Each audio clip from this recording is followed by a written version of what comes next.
The government will do all it can to bring peace to South Sudan, says the Minister of Information and Broadcasting Makuei, adding that the government has never rejected the IGAD Plus proposed compromise agreement.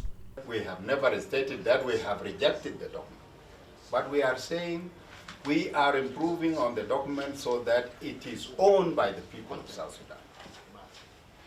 Because the draft agreement in its current form does not meet the aspirations of the people of South Sudan, and it is not owned by the people of South Sudan. But there are these improvements which we are introducing into the document. If they are considered, then definitely the people of South Sudan will own it and they will implement it. In a press conference held in Addis Ababa, Ethiopia on Saturday, Makuei says if contentious issues are resolved, then a peace deal will be signed. It's not a question of will you sign the agreement. We came here to sign the agreement. But what agreement is the question?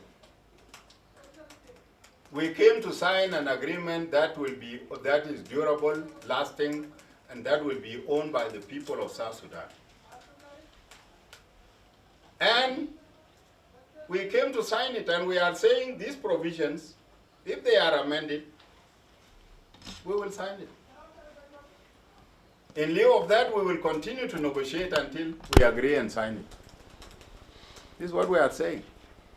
So this question of will you sign it is just like the mediator telling us that you must sign it. We must not sign it, but we will sign it. The government says the split within the SPLMA in opposition could derail the peace process. There is also a problem with the people with whom we are negotiating, the rebels. I think they have a problem in their ranks and file. They are divided into two now. There are two factions now. And as we continue to negotiate here, and as you might have read the statements issued by the other faction, by the breakaway faction, they are saying any agreement signed by you, South Sudan, government of South Sudan, any agreement signed with the current faction will not be recognized by us. So this is another question. We need clarity from the rebels. Because if they are divided, there will be no way for us to continue to negotiate in a divided house.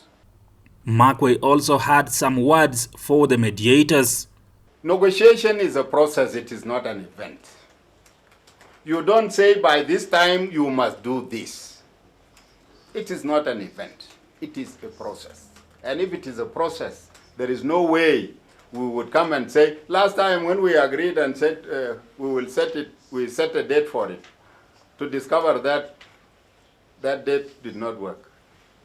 So instead of committing ourselves into dates and trying to impose an agreement which is not yet accepted and owned by the parties,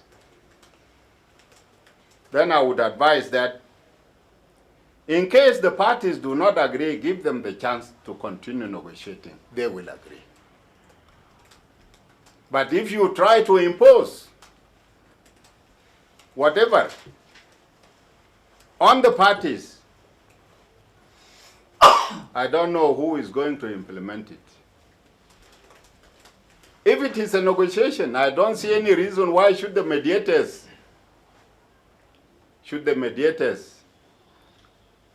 move out from their role of being mediators and they become dictators. There is no way a mediator would dictate and say, you must do this. If you don't do it, you use the language of threats, then you are no longer a mediator. You are no longer a mediator. A mediator is supposed to harmonize between positions. Come up with a draft document, yes, like this one which was given to us. We negotiate on it. The disagreed issues, we take them back to the mediators. The mediators will sit again and try to harmonize the disagreed positions. And in so doing, you continue to eliminate up to the time you will find that you have agreed. Because we would have been eliminating whatever is agreed and continue with disagreed provisions.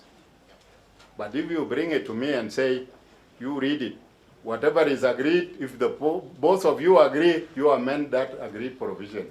If you don't agree, don't touch it, you will sign it like that. Then what are you doing now? South Sudan is a sovereign state.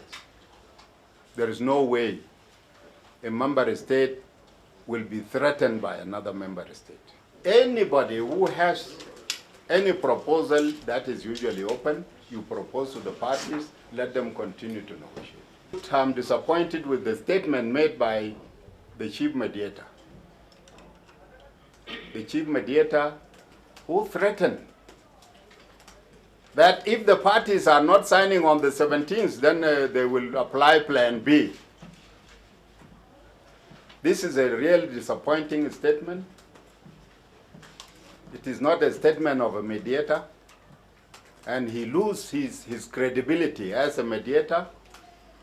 And not that only, but even disappointing to the IGAD that appointed him to mediate. It is even a disappointment to the Ethiopian government and the people of Ethiopia who have decided to host us here. We have been attending so many mediations, but not in this way. The government says negotiations is a process that takes time and agreement cannot be forced on warring parties. Oyet Patrick, SSTV, Addis Ababa, Ethiopia.